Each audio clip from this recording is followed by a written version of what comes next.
கரும்பலகில் 1000 என்று பெரிதாக எழுதிவிட்டு வகுப்பறையில் தொடர்ந்து சலசலப்பை ஏற்படுத்தி கொண்டிருந்த மாணவனை பார்த்து அவனது ஆசிரியர் இது எவ்வளவு என்று கேட்டார். நம்பிக்கையுடன் இருந்தாலும் கேள்வியின் எளிமையை கண்டு சற்று அவமானமாக நினைத்து 1000 என்று பதிலளித்தான்.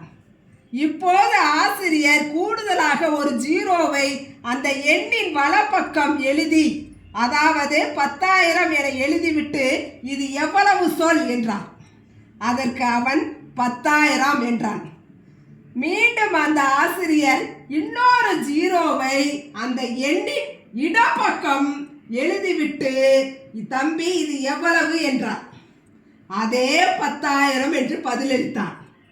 ஆசிரியர் மெல்ல அவனை பார்த்து கண் சிமிட்டி சிரித்து கொண்டே, தம்பி பார்த்தாயா, ஒரு முக்கியத்துவமற்ற எண் ஒரு முக்கியத்துவம் வாய்ந்த எண்ணை பின்தொடர்ந்து செல்லும் போது அதன் மதிப்பு உயர்ந்து கொண்டே போகிறது.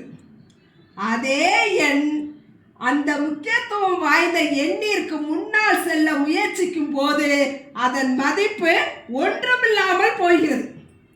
இதே போன்றதுதான் ஆசிரியராகிய எனக்கும் மாணவராகிய உங்களுக்கும் இடையே உள்ள உறவு. ஒரு மாணவன் ஒரு ஆசிரியர் பின்தொடர்ந்து சென்றால் அவனது மதிப்பு எதிர்பார்க்காத அளவுக்கு பெரிதாக கூடிக்கொண்டே செல்கிறது.